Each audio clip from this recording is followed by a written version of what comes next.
we could potentially host things like USTA tournaments or Greater Cincinnati Tennis Association tournaments and things like that, and draw people into the community.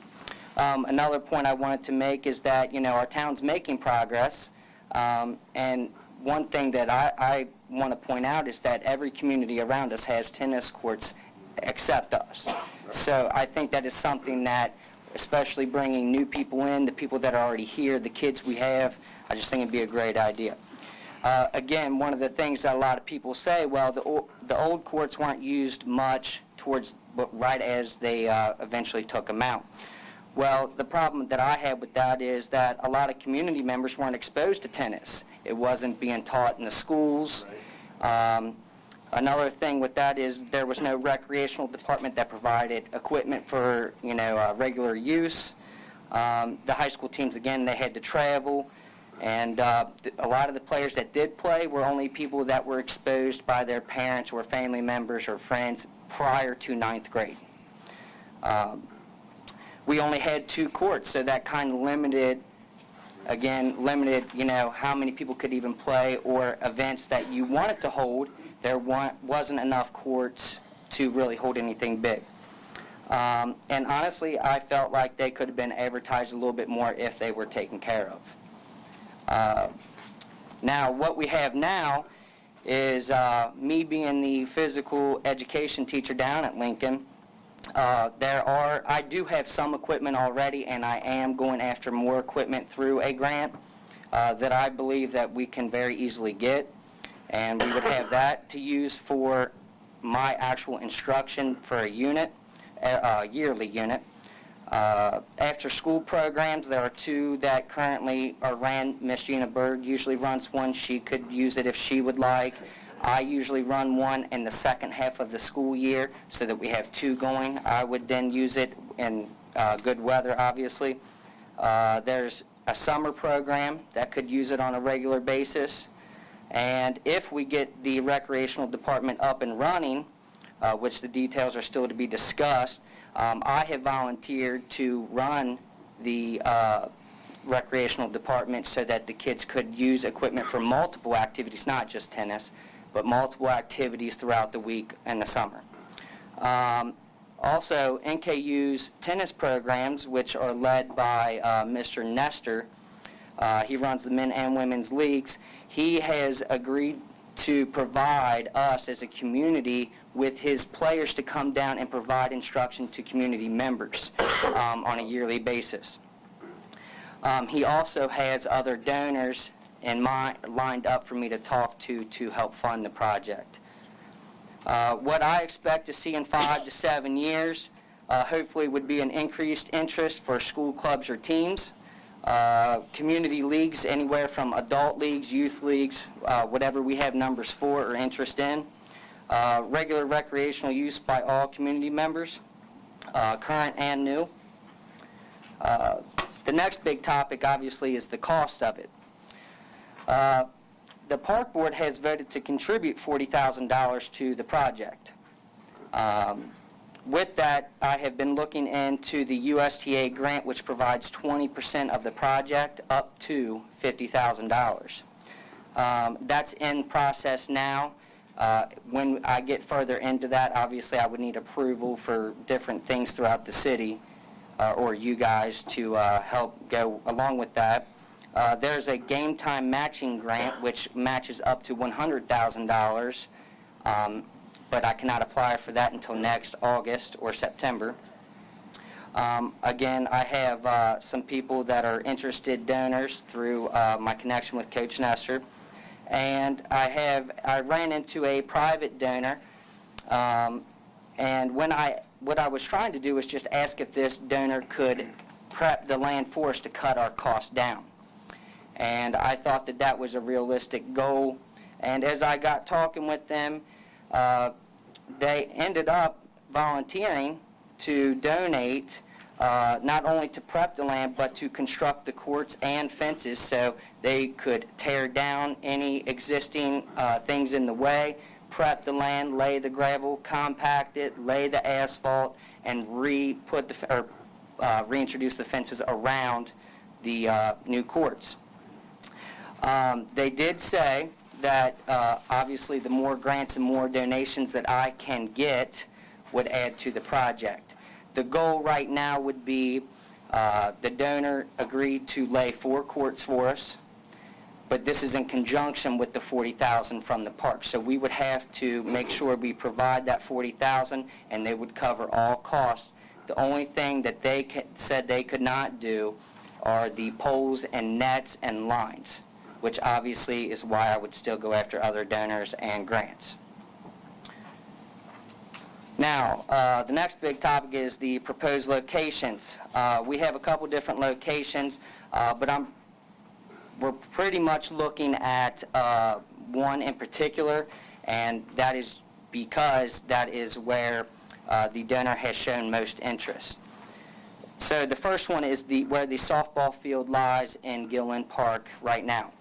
Now, there's some positives to that. It's very close to the schools. It's in the center of the town. It's close for use for the recreational department if up and running.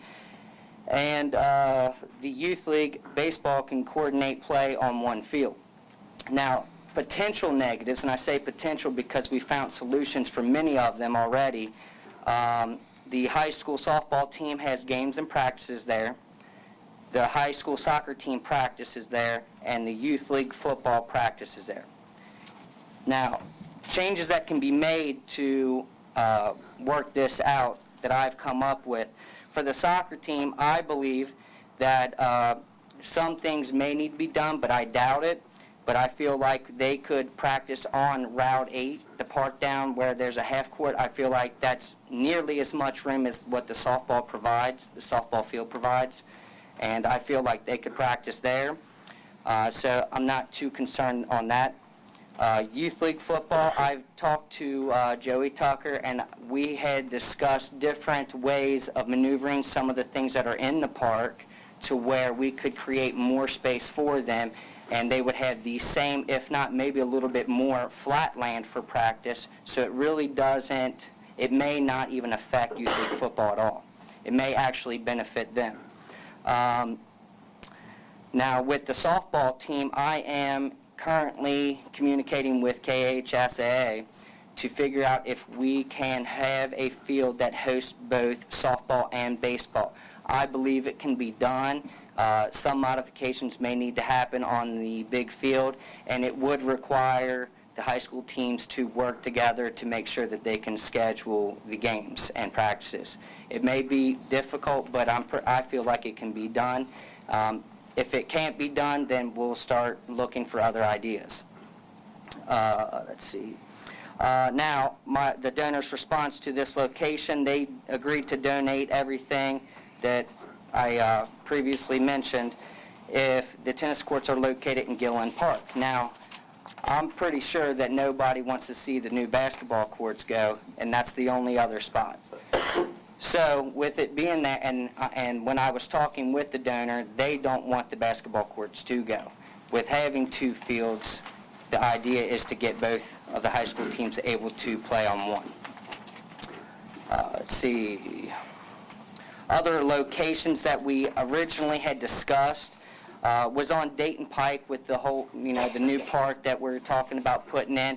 But after getting into the details, it looked like it was going to be a lot higher cost because a lot of work was going to have to be done to the land. It would be further away from the schools, and it's not in town for everybody to use. It's kind of in a location where everyone would have to travel to go to, especially people without vehicles. Then we talked about the park on Route 8, which I previously mentioned for the soccer team, but it's on the edge of town, and we would lose the donations for this project, and it would only fit at most 2 courts just because of the way the property lies and the residential properties that are next to the store down there. So my question, I have a couple questions. First, I want to know, what can the park board do next? Meaning, can we pursue this project with it going on to where the softball field lies now? I've got a couple of questions for you, Jason. Yes. One of the things you said, and I think I'm right, but you have to check into this. When you asked if the hardball team and the softball team, Right. the boys and girls, can play on the same field. I think there's when they play hardball, they have to have a pitcher's mound. Correct. And I don't know if the girls softball have to have Tom, does it have to have a pitcher's mound? And it's a different distance. Yeah. Right. Over their bases. So that's one of the things. Right, and that's why I've talked with, Right. they should be in touch with me by tomorrow, Okay.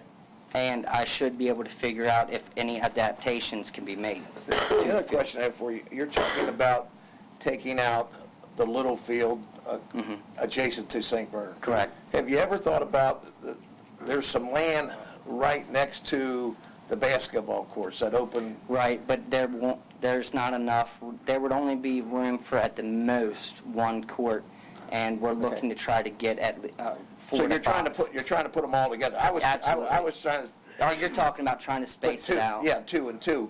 And I'm assuming you're going to take out that basketball court, it's on The small- black one. There may not be a need to take that out depending on how they are constructed. And with it being a private donor, if we don't have to get the grant from USTA, which has a lot of stipulations on, how much distance between each court and everything, if we don't use that grant, we can condense the space a little bit to fit better in the park, leaving more grass area, which therefore would still be room for maybe even soccer or the cheerleading for youth football.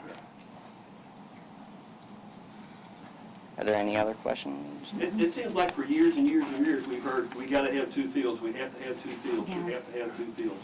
The park board was always concerned with 2 fields because of the football practice for the high school, Correct. the girls' team, the t-ball, boys' high school team. Right. Girls and boys play at the same time a lot. I know, we, Yeah. Well, No, and that's why if this project were to progress, I would try to give them at least a year notice to where they can start working together to schedule to where, away and home games, or, maybe that means having to use the lights down there or whatever it is. But I still feel, I'm pretty confident that it can work with both on one field. And like I said, I've talked to my dad who runs the youth league, and he doesn't seem to feel like, it would be that hard to do. My other question, Jack, I mean, in years past, that little field was always, and I've been told this, it was always affiliated with St. Bernard Church when they had their school down there. Is that, many years ago. yeah, that's what I'm saying. No, Right. There is something in the agreement. And that that's what, They get first choice to use Right. whatever's there. They oh, don't, okay, so, it's- they can't say what is there. okay, They- I just want to make sure But legally. you're gonna have to have regulation fences and everything for the girls Absolutely. and the guys. and Yes, the donor agreed to put those up for us. The pitcher's mound's gonna be a problem. no, we're talking about Oh, I'm sorry, you're a lot of talking, I'm sorry. regulations for the ball field. That's the one I. Right. But with Yeah. having one field, we will have, the money that we normally spend on 2 fields, dirt, maintenance, lines, everything from that, the mound. And honestly, the softball field hasn't had a mound in at least 6, 7 years Yeah, but I didn't know if anyways. the girls softball had to have a mound. I don't believe know. they are No, there's required. a distance for- But, So that's why I feel like it can work, just depending on what we can do with the mound that's there now. I don't know, they're just discussing between each other with the KHSAA. The guy that runs softball and baseball, they're communicating to let me know what we can work with. Silver Grove has a portable mound. Really? I don't know if anybody ever saw it or not, but. Yeah, and I believe that's Think about because it a they little were bit. I having wanted pitch to, off of that. yeah. But it's pretty smart, but I think it could have been constructed in a better way than it is. It's Right. got the pitch and everything, but the edges are real sharp. I mean, you're coming off, you don't want to turn your ankle or something, but Right. it works. Right. They do it. Jason, have you thought of any other locations? Yes, besides the park? we have I've thought of multiple locations, but between the type of land, the size of the land, how rough the cost is going to be, even with grants, it seems as if it's almost impossible unless we found somebody willing to put a lot of money into it. And that's more than what we've got, and probably more than I can get. And, Have you I'm sorry. considered moving the softball team to another? Yes, I have actually. I have been thinking to or brainstorming different areas where maybe the softball field can be moved, but until I can get a measurement of the land, it's kind of hard to do. I am in the process of looking for new spots for the softball field because a softball field can be much easier and cost-friendly to make than tennis courts. Well, I understand that that's for high school, that's the legal size for that softball field that's down there right now is actual, the exact right size. So whatever that size is what. for high Right. school is. Would the school system be able to fund a new field somewhere? I don't know about We that. talked to them a lot about trying to redo the park, Gilded Park down there and buying pieces of the property so that we could take Dayton's field. Right, and move it down there. I did hear about that. Yeah, I mean, that's been a big, long time goal. And that's the other reason why I am more for the softball field area, because if that project were to take off in 5, 10, 15 years, I feel like if it was put in a certain way, it may not even have to use the territory where the courts would go. I think the way we talk, we've completely revamped the whole thing, the whole park, because it's trying to get a regulation football field in there that we could use Yeah, all we year were round and gonna everything use, else. we're gonna use one field Yeah. and make it Yeah, flexible. I mean, That's what it's- we were gonna do. It was close. It's a very big Right. project, Yeah. and I think it fell apart because the school didn't have the funding. Right. So Right. it concerns me when you say, well, we can put another girls softball field somewhere. Oh, no, not in the park. I'm No, sorry, I no, was that's what looking I'm in saying. other areas for the I mean, softball. that's what I'm saying. I mean, is the school ready to throw some money out of softball? That I can't speak for them. I've been in communication with Mr. Brewer, but nothing about funds for a new field at all. I haven't talked with them about that at all. That could be, a conversation down the road, depending on how this project develops. I think that would need to be a big conversation because we're taking away a lot of green space. Well, like I said, though, there's that green space, some of that is still going to exist depending, if we get it backed up to the fence line and compress the courts down a little bit, there could still be some grass area there for multiple uses. Yeah, but where would the football team practice?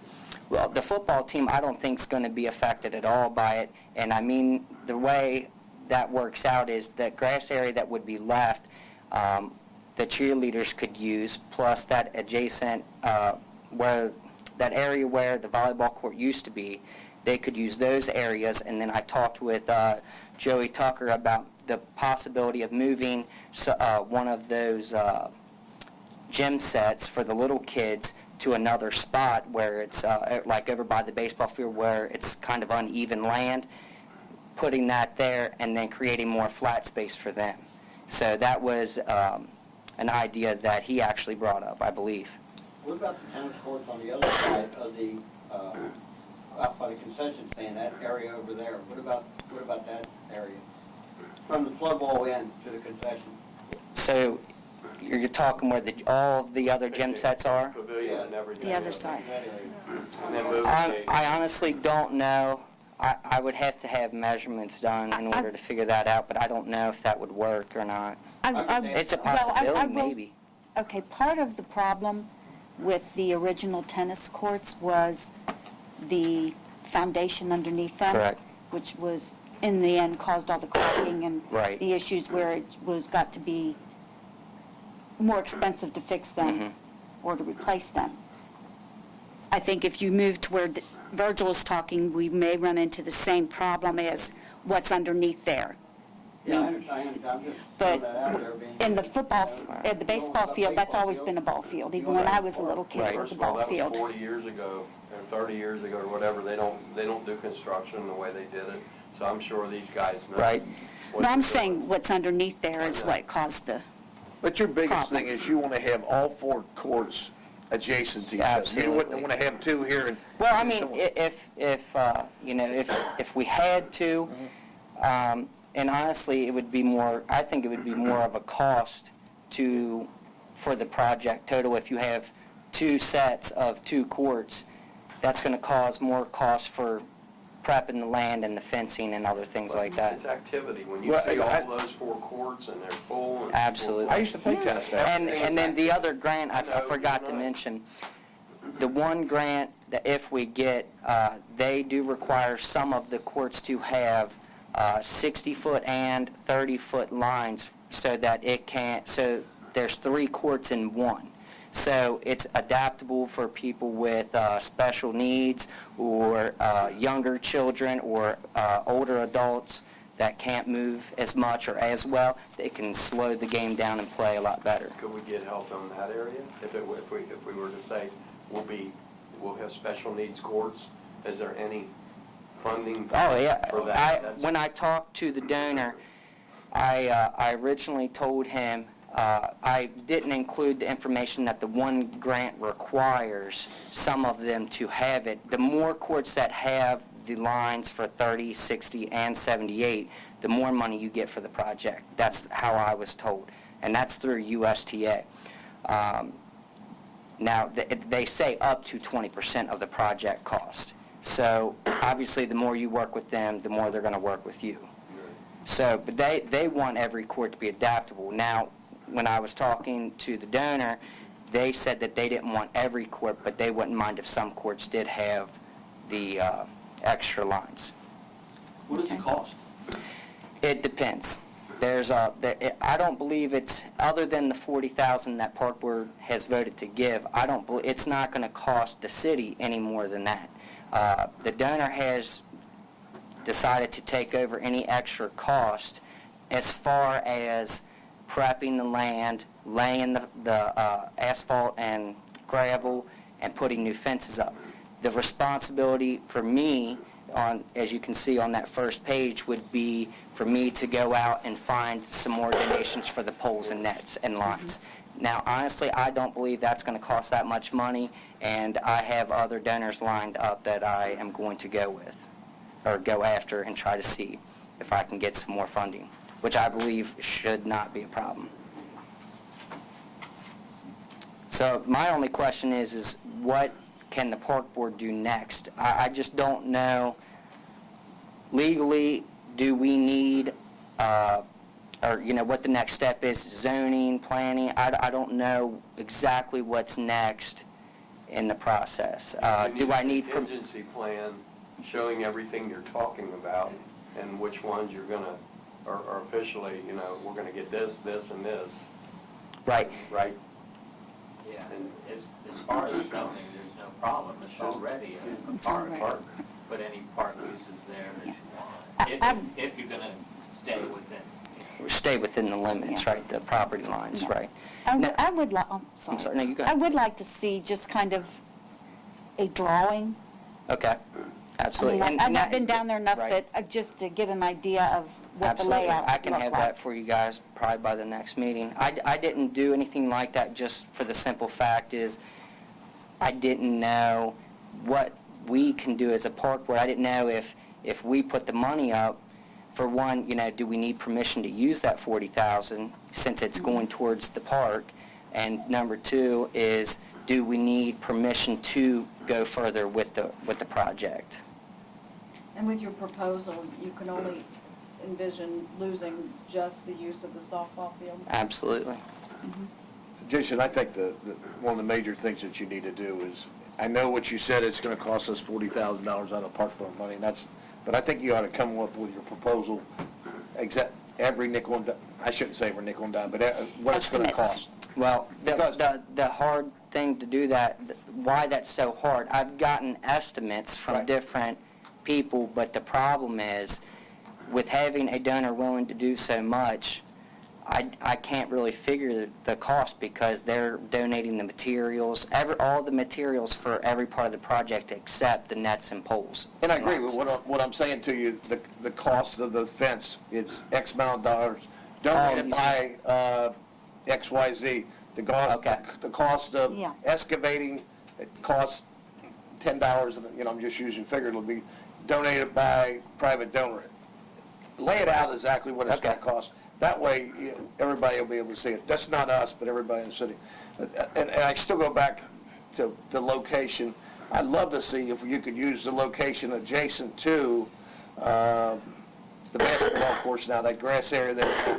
I know you want to put all 4 of them together, but if you could put 2 and 2, I still think you might be able to save that softball field, if you take that basketball court out, that one single one out there in the outfield, if you took that out altogether, because I don't think you need that anymore out there. But if we put 2 courts there, that would still get into the softball field. No, Yeah. the one in The the outfield. back one gets used a lot. I know, but if you're gonna put some tennis courts there, that's one of the things that could go away. That's for the guys that can't play with the big guys. Yeah, and the Yeah. little kids. You know, those kids- And a lot of little kids use Yeah. that. And question I've got too, is if you could put in your proposal where you propose the softball field or to talk to the school, because we can't throw the girls softball team under the bridge.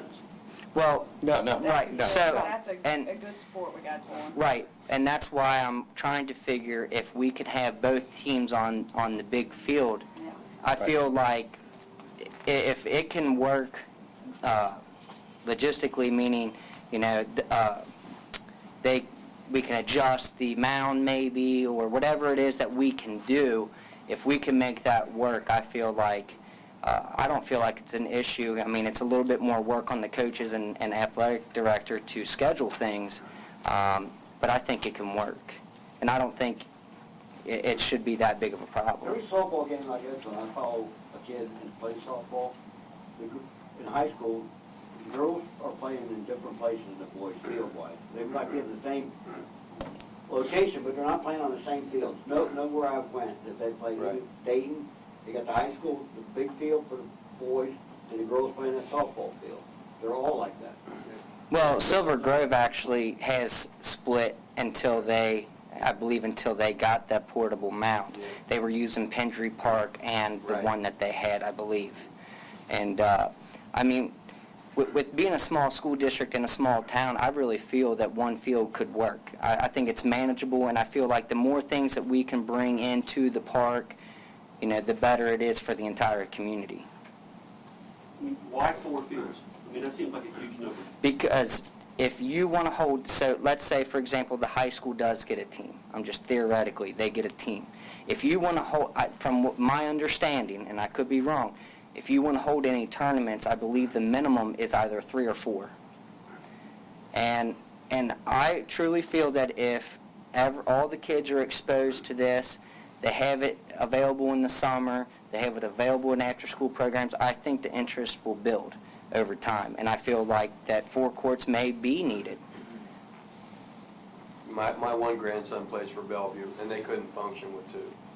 Right. Because there's so many kids. It's very hard. And they're running games constantly in and out. One will stop, then the other kids will run out on the back court, you know, where there's the Right. courts. So I guess what I'll do is, I'll try to get some drawings put together, and I'll try to, I guess what I'll have to do is work with the donors and maybe try to get a hold of a company that can help sit down and work estimate what we might spend on this project. I can't put a timeline on that, obviously, because getting them together might take a little bit longer than I expect, maybe not. And as soon as I get that, I'll bring those numbers and the drawings to you guys. Okay, sounds good. It sounds like a great project. Oh, gosh, yeah. Is it possible that the park board could get the light out of the land and space-wise, like? The school has those plans. Yeah, they've got, where they moved, actually what the guy did was he came to a meeting and he moved stuff around while we were sitting there watching, which is awesome. I don't know, Jay Brewer wasn't involved in it then, but they can probably show you that. Does he have, but they had a slide projector and this guy would sit down there with a mouse and he'd move this girls softball field over here, football this way. And who That's did the way that? to do it. Who had that, you said? He thinks Jay Brewer has, Meredith. Okay. Well, I'll get in contact with him and see if we can manipulate that. They have the sizes, the dimensions and everything, I know that. Okay. All right, well, I'll get all that, and I'll bring it back to you guys, and then we'll try to see where it goes from there. Thank you. One thing you Oh. have to do, Jason, is you gotta remember, everything down there, all the utilities are underground.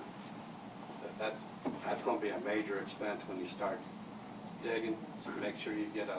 Was there anything that runs Well, to, all the light poles are underground, all the water lines are underground.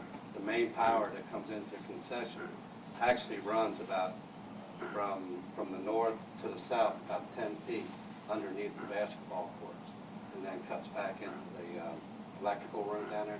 Right. There's a lot of underground utilities. Make sure, you inform an electrician, somebody Right. that can actually go down and lay it out. All the utilities